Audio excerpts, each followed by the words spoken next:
মুসলমান ভাইরা আমার, আমাদের দেশে কত নায়ক আছে, গায়ক আছে, কত রকম গান বলে। মুসলমান গান শোনে কি শোনে না?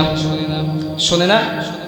কিন্তু একটি গান 10 দিন 20 দিন 1 মাস শোনার পর ওই গানটা কিন্তু আর ভালো লাগে না। তখন বলে এই গান ছাড়া নতুন কোন গান আছে সেই গান বাজাও, এমন কথা বলে কিনা? বলে না? আর আজ থেকে 1450 বছর আগে আমার আল্লাহ রব্বুল আলামিন পবিত্র কোরআন নাজিল করলেন। পবিত্র কোরআনুল কারীমের প্রথম নাম্বার সূরা, বলেন তো বাবা সূরাটার নাম কি? সূরাতুল, বলেন তো বাবা সূরা ফাতিহা ছাড়া কি নামাজ হয়? তাহলে আমি আপনি যখন দিনে 5 বার নামাজ পড়ি, সূরা ফাতিহা দিয়ে নামাজ পড়ি, আজও পর্যন্ত কি কোনো মুসল্লি বলেছে হুজুর 10 বছর হয়ে গেল, 20 বছর হয়ে গেল আপনি সূরা ফাতিহা দিয়ে নামাজ পড়ান, সূরা ফাতিহা আর ভালো লাগে না, সূরা ফাতিহা ছাড়া নতুন কোন সূরা আছে সেই সূরা দিয়ে আজকের থেকে নামাজ পড়াইবেন, এমন কথা কি বলে? তার কারণ হলো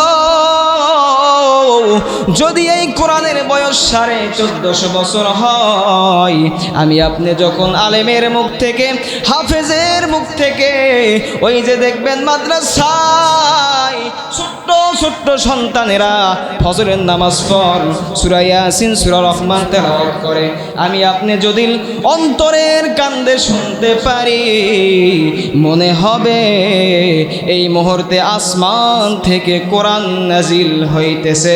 চিৎকার মেরে বলুন ঠিক কিনা? আলহামদুলিল্লাহি রাব্বিল আলামিন আর রহমানির রহিম।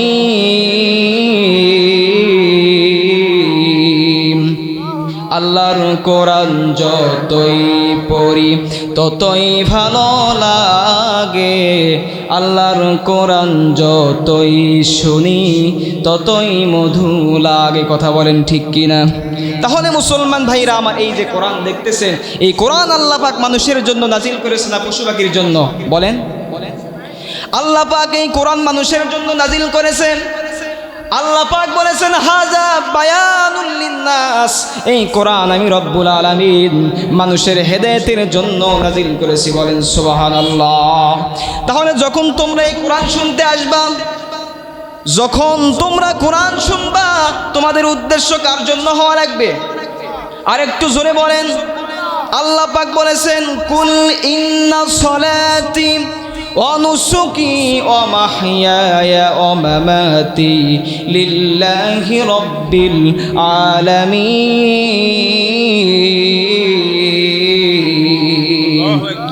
আল্লাহ পাক বললেন নবী গো, আপনি আপনার উম্মতদেরকে জানিয়ে দেন, আপনার উম্মতের নামাজ, আপনার উম্মতের কুরবানি, আপনার উম্মতের হায়াত, আপনার উম্মতের মরণ দুনিয়ার কারো জন্য যেন না হয়। বলেন তো হওয়া লাগবে কার জন্য?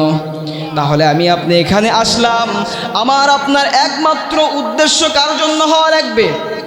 তাহলে আমার জীবন, আমার মরণ, আমার নামাজ, আমার কুরবানি যদি আল্লাহর জন্য হয়ে যায়, আল্লাহ পাক আমাকে আপনাকে কি পুরস্কার দিবে? আল্লাহ পাক বলেন ইন্নাল্লাহ হাশতারা মিনাল মুমিনিনা আনফুসাহুম ওয়া আমওয়ালাহুম বিআন্না লাহুমুল জান্নাহ। বলেন আল্লাহু আকবার। আল্লাহ পাক বললেন নবী গো, আপনার উম্মতের নামাজ, আপনার উম্মতের কুরবানি, আপনার উম্মতের হায়াত, আপনার উম্মতের মরণ যদি আমার জন্য হয়ে যায়, তারা এগুলো যদি আমার জন্য ব্যয় করে, আমি রব্বুল আলামিন তাদেরকে জান্নাত নামক নিয়ামত দিয়ে ধন্য করব। বলেন সুবহানাল্লাহ।